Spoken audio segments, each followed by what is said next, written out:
Guys, what's going on? It is Ash here coming at you today with a little bit of news, maybe to some of you guys, but in the Shanghai Clash Royale tournament that was broadcast in Chinese, there was a little bit of a, I think, unintentional leak on Supercell's part, where they actually, I think, inadvertently announced where the location of ClashCon 2016 will be, and indeed, as you just saw on the screen, it looks to be in LA. Now, this is not 100% officially confirmed, as it hasn't been officially announced on social media or in any other form by Supercell. However, it was, unofficially announced, put on the screen there by Supercell in their official Shanghai tournament that they produced. So, I think it's pretty safe to say it will indeed be in LA in 2016. So, I'm pretty excited about it, guys. I know a lot of people from the United States and people from all over the world who just found it difficult to travel to Helsinki, Finland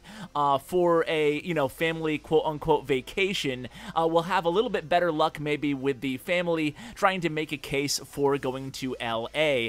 And I wanted to take today's opportunity to talk a little bit about ClashCon 2015. That was actually my very first time ever going to Supercell, going to Finland, being invited to Helsinki, and it was a blast. I hosted about a dozen workshops, and including a panel that was live streamed. There were a lot of the same workshops just repeated over and over, and I found the audience very engaging, and they really loved Clash of Clans, and they really wanted to know more. So I was really, really happy with how it turned out on the ground there. The production value of the actual event, the venue, was fantastic, mind-blowing, amazing. However, there were a lot of issues. I shouldn't even say issues, just things that I would do much differently in 2016 ClashCon. I know actually Chief Pat made a video about this probably about 6 months ago now, where he gave his feedback too, but I just wanted to share, very briefly my opinions on how to make 2016 ClashCon better than 2015, and it shouldn't be that difficult because we have a lot to learn from our mistakes and from the entire experience altogether. So first of all, I hope a lot of you guys, my subscribers, my friends, and my YouTube family are going to be there. I'm definitely going to try to be there 100%, especially if it's in the United States. I shouldn't have any issues actually attending the convention.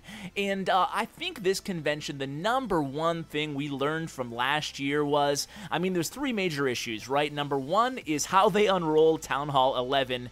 Can you believe it's almost been a year since Town Hall 11 announcement has been made? So how they did the whole sneak peek update with ClashCon was a little bit mishandled there. I think that's the least we can say about that. Number two, the live stream I thought was really lackluster. No offense to those guys and gals who played in the live stream, but I just didn't think it was what people were expecting out of ClashCon live stream, to see the tournament all day long, basically. And, it got a little stale, I felt, after 6 hours, 7 hours, 8 hours. You felt for Chief Pat and Galadon co-hosting or casting the whole tournament aspect of ClashCon. So I think that needs to be improved as well. And then thirdly, just the content overall, I think, really needs to be improved as well. And what I mean by that is, I think ClashCon should be all about the Clash team, Clash of Clans, the developers, the plans for the game, the art designers giving little discussions, little talks, little panel discussions about how they come up with these designs. What are some failed characters, some failed troops that they never introduced to the game? It'd be cool seeing early artwork on some of these troops, just really getting into the nitty-gritty of how Clash of Clans came to be. Maybe telling the story about the Clash team. Tell us a little bit about you guys, about what you do on the team. What is your day-to-day life like on the team? What are you working on right now? What can we expect in 2017? What can we expect in 2016?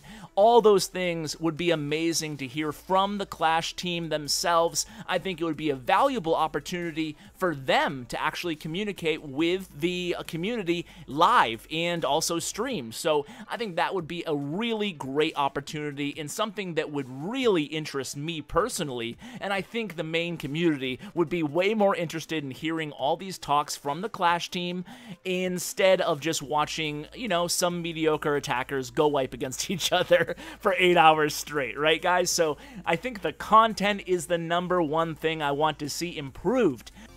Now, secondly, I did touch upon the whole update Town Hall 11 debacle. Now, I think that hopefully we'll be seeing a new game feature or new game content, a big new addition to the game, before or around ClashCon. So this is a valuable opportunity, Clash team, to make sure you get it right this time. So obviously you want to manage the hype. You don't want to hype it up, the biggest update ever 6 months in advance. But this time, maybe try to get the update totally ready for ClashCon the day of, and then unveil it all in live sneak peeks with millions watching on stream. I think that'd be really cool. Now, if you can't be ready, if you can't get the update ready, you can't get the big, hopefully new game mode, hint hint, if you can't get that ready for ClashCon, it'd be really awesome if you were just transparent about it and say, hey guys, nothing's ready, it doesn't look like it's going to be ready for ClashCon, but we're going to show you what we do have, and then we're going to take our time and bring it to you when it is ready. I think that'd be a little bit better to manage, a little easier to manage,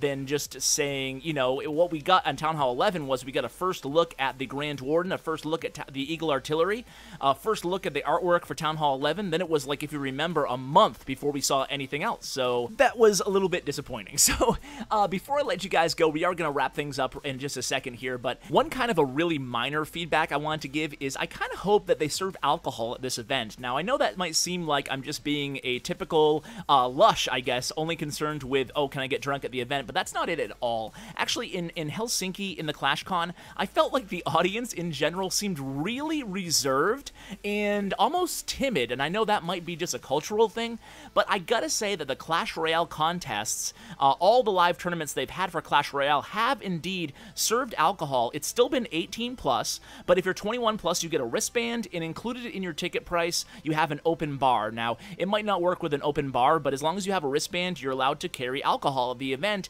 and the entire feel of these Clash Royale events has actually been a lot more loose, engaging, and just overall more fun. So I'm not sure if the alcohol has anything to do with that. Maybe it does, but I just thought I'd give my 2 cents. I think it would be kind of cool to add alcohol to the event, still keeping it 18 plus, maybe even 16 plus if you wanted to, because what you could do there is make it 16 plus, and I'm not sure if there's any legalities around that, but 16 plus, and if you're 21 plus, you need a wristband to drink. It's as easy as that. It's not that complicated, and that's what they do, again, for the Clash Royale tournaments, and it works out great. So, guys, really excited to see you guys, hopefully in LA. I don't know the date yet, but maybe it will be, my guess would be late October, early November. We'll have to wait and see, guys, so I'll share more details when I have them. Thank you so much for watching, and as always, take care, guys.